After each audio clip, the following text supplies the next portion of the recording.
pourquoi quand moi je dors, je pense à l'enfant inconnu. L'enfant que je ne connais pas, qui est au fin fond du Burkina. Est-ce que tous les enfants du Burkina dorment? S'ils ne dorment pas, moi je ne peux pas avoir de sommeil. Est-ce que tous les enfants du Burkina ont au moins un repas à manger? S'ils n'ont pas à manger, moi je ne peux pas avoir de repos. Et je me sacrifie pour ça. Donc je ne vais pas laisser quelqu'un venir donc nous dévier de notre trajectoire. Ça jamais. Et il faut que nous prenions conscience. Je parle de l'Africain en général, du noir, de notre histoire, de notre situation actuelle. Parce que l'esclavage n'est pas fini. Hein. Les gens continuent l'esclavage. Hein. Vous ne savez pas ça? On continue d'attraper les noirs et les vendre. Hein. Au jour d'aujourd'hui, 2026 là. Donc, on ne vous considère pas comme des humains. On vous voit comme des animaux ou des trucs. Mais pourquoi nous, on doit se comporter comme des animaux à leur égard? Non, moi je refuse ça. Il faut qu'on apporte la réponse conséquente maintenant à ces gens-là. L'impérialisme n'a pas de couleur. Il y en a partout. Et il faut avoir le courage de l'identifier et l'indexer et puis de le combattre. Regardez comment on se comporte. Et ça m'amène à encourager encore les jeunes à se lancer dans la réflexion pour produire. Vous savez que tout ce qu'on fait, c'est importé. Tout. Quasiment tout. Bon, au Burkina maintenant, je peux dire Dieu merci, ça va. Nous, on a pu maintenir notre façon d'enfanner. Ça veut dire qu'on peut prendre le coton, tisser jusqu'à l'habit puis porter. Nous, on rend grâce à Dieu. Mais comme déjà en Afrique, ça va le faire. Tout est importé. Et puis il est fier même de porter la veste importée, et puis il tire ça, et puis il est content. Non, on doit changer de comportement. On ne fabrique rien. Et je disais, on va ouvrir des universités, des technologies et tout, et nous devons réfléchir. Nous devons réfléchir pour créer. Si depuis les années 1800, ils ont créé des moteurs, au jour d'aujourd'hui, la même moteur de P50 ou de CP là, on n'est pas capable de fabriquer. N'est-ce pas? Ça veut dire que Dieu, en créant les humains, il a le besoin de se déplacer. Il a mis toutes les ressources à notre disposition. Le vent, le soleil, le feu, qui sont les trois choses les plus puissantes. En plus de ça, il a mis la terre et l'argile, le sang de la terre qui est le pétrole, c'est ça non? Et le fer. Le fer et toutes ces composantes qui donnent l'acier. Il a mis ça à notre disposition pour faciliter notre vie. La terre et l'argile, on peut cultiver avec, on peut faire le ciment avec, on peut faire beaucoup de choses avec. Le fer et ce composant, c'est l'acier qui rentre dans vos bétons et tout ce qu'il y a. Et le sang de la terre, c'est le pétrole, qui est l'énergie globale que nous avons. Mais qu'est-ce que nous, les Noirs, on fait avec tout ça? On n'est pas capable de prendre l'argile aujourd'hui transformée en ciment de nous-mêmes. Parce que les usines, là, on les paye. On ne fabrique pas.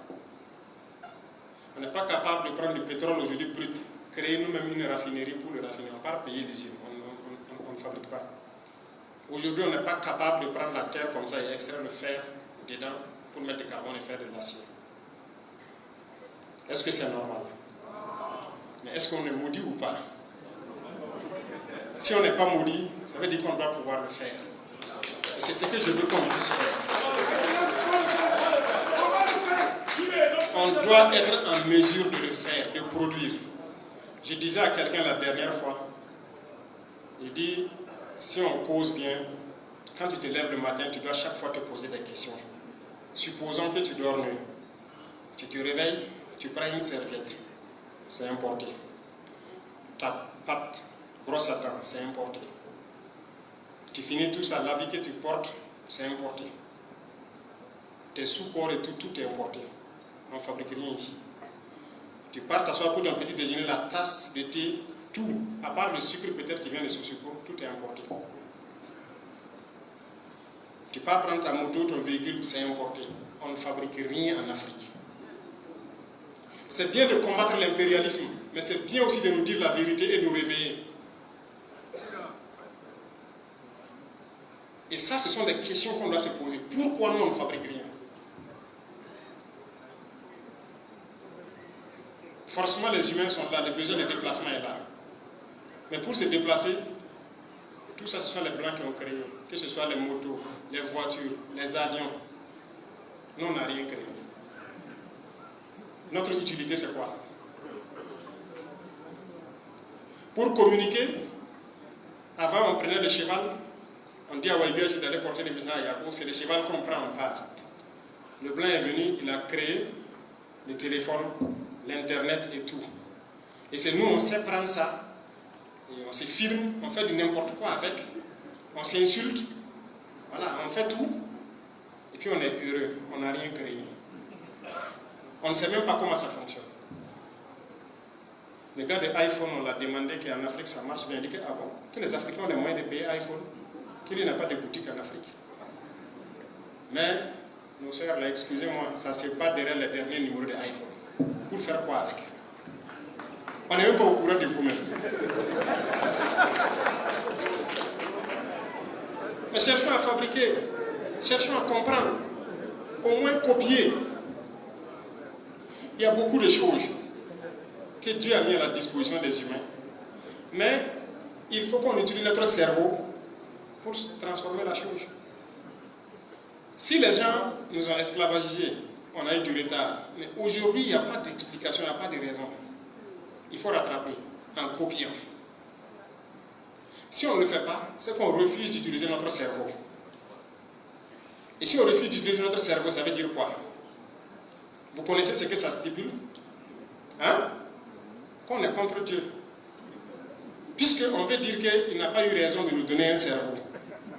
Nous, on n'en a pas besoin. Les autres vont faire, nous, on va prendre. Donc ça veut dire qu'on a dit que Dieu s'est trompé.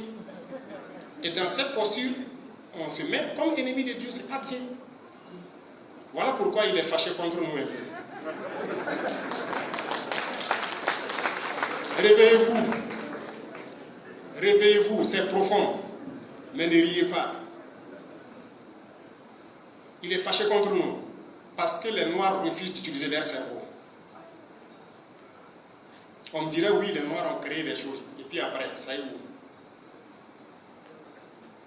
L'effet tricolore, c'est un Noir qui a créé. Oui, où est l'usine qui fabrique ça en Afrique? Tous les faits à Ouagadougou, c'était Sagem, c'est français.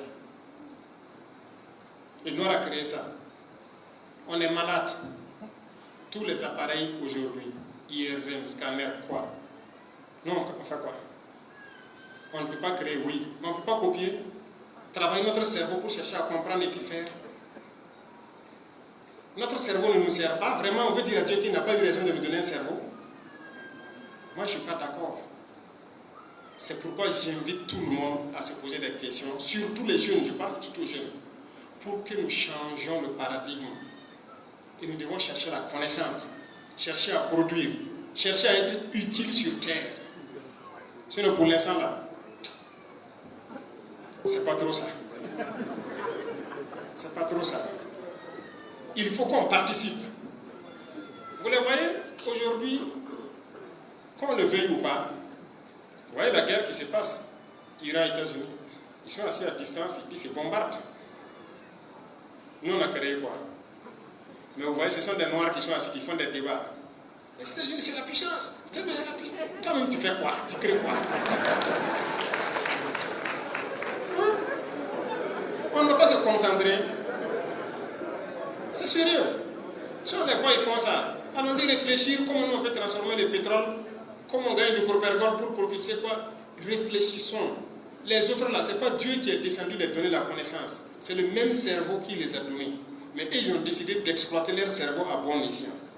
Mais nous, on a dit à Dieu qu'il n'a pas eu raison de nous donner un cerveau.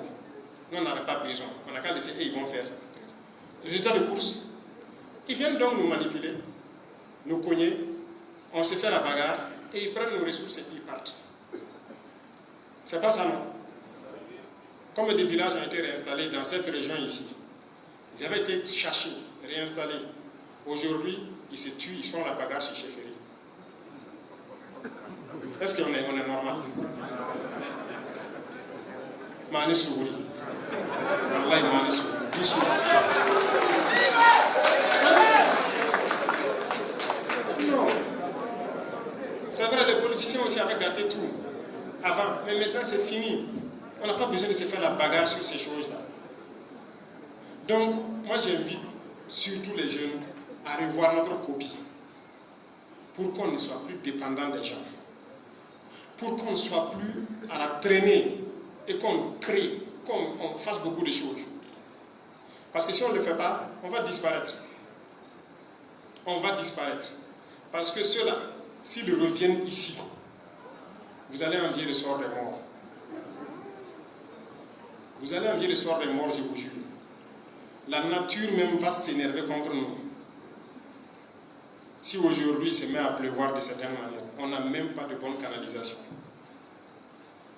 Ça veut dire qu'il suffit que le ciel pleure plus que d'habitude, toutes nos villes sont parties. Il suffit que la terre se fâche et tremble un peu, tous nos bâtiments s'effondrent. Parce qu'on n'a rien fait. Dieu a fait qu'on n'a pas ces catastrophes naturelles-là. Mais pourquoi on ne profite pas? Regardez aujourd'hui la situation géopolitique du monde. Les plus intelligents comprendront quelque chose. C'est la face de l'Afrique. Dieu a ouvert une fenêtre pour qu'on puisse s'en sortir. Mais les gens ne voient pas. Ils ne voient pas. Et quand nous on fait l'effort de parler, de sensibiliser, oui, les plus intelligents comprennent, mais vous verrez les idiots demain, ils vont nous insulter. Ils vont nous insulter, ils vont se moquer de nous. Parce qu'il y en a, il y a des nègres qui sont comme... Vous voyez, c'est comme si nous, on a vu des nègres enchaînés sous des arbres. Leur maître les maltraite, la nuit, ils partent les enchaîner sous les arbres, ils sont couchés là-bas. On dit on va aller les sauver. On fait tout le combat nécessaire. Traverser les champs de mines, les barbelés et tout. On arrive, on enlève les chaînes et on dit les gars, suivez-nous, on va partir. Certains vont vous suivre. Mais il y a des nègres là. Il va crier, oh maître, il est venu me sauver. Viens remettre ma chaîne parce que je ne veux pas de problème. C'est ça. Il y a des nègres comme ça. Faites tout ce que vous voulez pour le déchaîner. Il va crier, oh maître, venez, venez. Il y a quelqu'un qui est venu pour me sauver ici, me déchaîner. Venez mettre la chaîne, moi je préfère rester avec vous. C'est malheureux. Et je parle à l'échelle de l'Afrique en fait. C'est malheureux. Moi, j'ai failli ne pas naître à cause de l'effet de ces gens. Moi, ma grand-mère, selon ce que je sais de l'histoire, elle était presque, je dirais, la ménopause, mais elle a pu avoir 2 enfants. Puisqu'elle avait plus de 50 ans. C'était un miracle dans leur village. Pourquoi elle n'a pas pu enfanter tôt? Parce que ces gens-là les avaient pris. Elle a connu la pénétration coloniale ici. Et c'était interdit de faire des enfants ou de se marier. Ils ont tué presque tous les hommes du village. Et c'est après les indépendances qu'elle a pu faire ses enfants. Donc moi j'ai failli ne pas naître à cause de leurs effets sur nous. Et j'étais très proche d'elle. Elle m'a raconté beaucoup de choses. Et j'ai vu sur son corps les traces de la maltraitance de ces gens-là. J'avais 10 ans quand elle est décédée en 98. Donc je vis les effets de la colonisation dans ma chair. Et vous êtes nombreux à connaître ça aussi. Mais certains encore continuent d'adorer leurs malfaiteurs d'hier. Ils les aiment plus que eux-mêmes, ils les aiment plus que leurs frères. C'est ce que je ne comprends pas. Ces gens-là, il faut les combattre. Il faut les combattre sans état d'âme. Et on ne va pas tolérer ça. Ce qu'ils ont fait hier à nos ancêtres, hier à nos grands-parents, ce qu'ils nous font aujourd'hui vivre à travers le terrorisme, si on ne se concentre pas, ce que leurs enfants vont faire vivre à nos enfants, ça sera pire que l'enfer. Et nous, on ne souhaite pas ça. Donc, il faut se battre. Il faut se battre et arrêter d'être des traîtres. Des gens prêts à vendre leur pays ou je ne sais quoi. il faut rester burkinabé et concentré. Dieu merci, je dis encore Dieu merci, nous avons de la chance. C'est qu'au bout de ces 4 ans, nous avons pu jauger que beaucoup de gens ont compris la portée de notre message, le sens de notre combat, au Burkina ici, mais même en Afrique. Et ceux-là qui continuent de sensibiliser, de militer, de faire comprendre, d'ouvrir les yeux aux gens, je vous félicite et je vous encourage à continuer. C'est la seule solution, de faire comprendre aux gens que c'est possible. Et par nos actions, je pense que vous voyez que c'est possible. On peut y arriver. De toute façon, on va lancer des programmes bientôt et vous verrez. On va construire nos pays, on va construire nos villes, on va construire nos routes. Et on va vivre en paix. Quant au terrorisme, c'est la race humaine noire la plus maudite. Les gens qui, s'ils ne sont même pas en désaccord avec eux-mêmes, leur propre intelligence, c'est-à-dire s'ils avaient un petit peu de cervelle là, ils la laissent s'asseoir et puis se demander, puisque tu te lèves, tu viens tuer l'autre, que c'est djihad toi de faire. C'est un cas, c'est ça non? Ok. La Kalachnikov que toi tu prends pour tuer là-haut, c'est toi qui as fabriqué. C'est pour un cadre, il ne faut pas utiliser ça. Va faire ton couteau et puis tu viens. Ou bien tu prends, tu tailles ton gourdin. Là, c'est toi qui as fait, c'est halal. Tu viens, on va combattre. Les véhicules que vous roulez là, c'est pas pour vous. Et vous dites que vous faites du djihad pour tuer les cadres. Vous voyez comment ils sont malhonnêtes. Et il y en a qui sont dedans conscients de ça. C'est leurs chefs qui savent que non, et ils sont dans un autre jeu. Mais les idiots qu'on tue en pagaille là, chaque fois que moi je regarde les échos du front, ou les nouvelles du front, ça ne me plaît pas de voir des noirs qu'on a tués. Mais ils ne méritent que ça. Ils ne méritent que ça. Est-ce que ça nous plairait de voir vraiment autant de cadavres? Mais ils viennent pour tuer, dans la bêtise. Ils viennent écrire là, pourquoi tu fais au nom de Dieu? Mais l'arme là, c'est pour un cafre qui a fait. La moto que tu roules, c'est un cafre. Si le mandant là, ils ne qu'à s'asseoir et puis réfléchir, et puis créer pour eux, on va voir. Vous voyez comment on est là. Donc, cette espèce-là doit disparaître. Voilà pourquoi nos forces sont engagées et ils vont les éliminer jusqu'au dernier. Ça, c'est sans arrêt. Mais le Burkina, c'est réel. Et ça ne va même pas tarder. Comme je l'ai dit, continuez à bosser dur. Nous avons fait des pas, le Burkina. Mais, vous voyez, j'ai parlé de manière générale de l'Afrique. Ce ne serait pas judicieux que le Burkina seul avance comme il le fait. Ça devrait être un mouvement d'ensemble. Mais Haya, c'est notre limite ici. C'est ça le problème. Et quand on réalise beaucoup de choses, on fait beaucoup de choses, ça ne plaît même pas à certains de nos frères. Mais bon, quand cela ne tient, moi je vous encourage à rester concentrés. Travaillez à ce que nous produisons soit ce que nous consommons, au vu de ce que je vous ai expliqué. Travaillez à maintenir la cohésion sociale, à mettre le patriotisme en avant de toute considération, parce que nous sommes des humains a priori. Et chaque humain doit respecter l'autre humain, à cause de la vie que toi tu ne peux pas créer.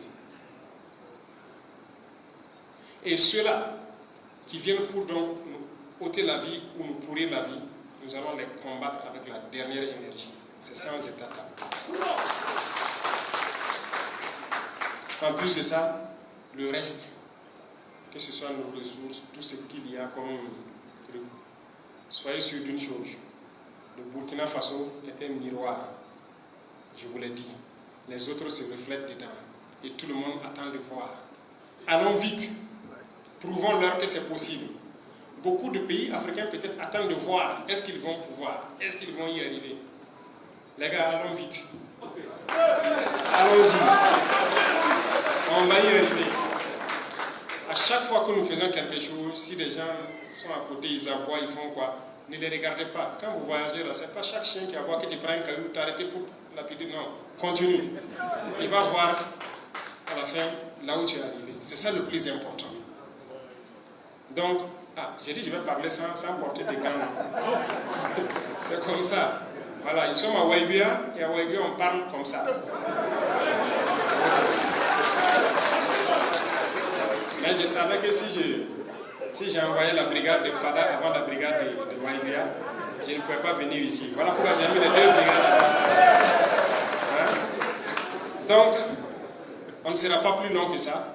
C'était un coup de gueule général à l'espèce noire, si je peux dire, pour qu'on se réveille. Parce que Dieu, il n'est pas forcément content de ce que nous faisons. Notre comportement, et principalement nous les jeunes, et je veux qu'on change. Qu'on change, qu'on se mette au sérieux et qu'on travaille.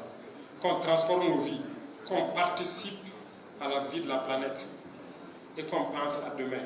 Si on n'est pas fort, ils viendront nous écraser, d'une manière ou d'une autre. Il faut qu'on soit fort. Et on est sur la bonne voie. Et il faut continuer ainsi. Donc, les jeunes étudiants, la balle est dans votre camp, les élèves et étudiants. Travaillez, bossez, utilisez Internet pour chercher la connaissance. Copiez tout ce que vous pouvez copier. Nous sommes en train de mettre toutes les conditions nécessaires pour que vous puissiez réussir. Et dans les universités, quand on veut ouvrir les filières technologiques, ce n'est pas pour aller être ingénieur, sortir, venir s'asseoir dans le bureau. J'ai dit ça aux gens là. Si tu es ingénieur, tes thèses là, tu fabriques, tu copies quelque chose. Ou bien tu fabriques quelque chose. Sinon, faire les longs papiers, trucs là, on ne va plus donner ça. Voilà. C'est ça, même les lycées techniques, il faut prendre ça en compte. Hein. Si en fin d'année, il doit faire une petite thèse ou quoi là, donnez-lui quelque chose, il n'a qu'à copier. Si c'est un pion d'un moteur, si c'est quoi, il n'a qu'à copier.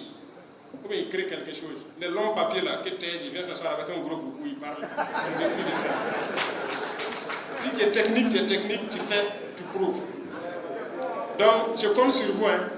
Nous, on mettra toutes les infrastructures nécessaires, autant que possible, dans les lycées, dans les universités, pour que vous bossez et changez la vie. Et nos anciens qui sont là ici, avant qu'ils nous dévancent, mais ils doivent aller la tête haute, savoir qu'ils ont laissé une génération méritante. Voilà, et nous devons le prouver. Et nous sommes capables de le faire. Donc je compte sur tout un chacun. Passez le message. Et comme je l'ai dit, au sortir de cette salle, les plus intelligents comprendront mon message, mais ceux qui sont aussi fermés, ils vont commencer à m'insulter, me détester. Pakabamba.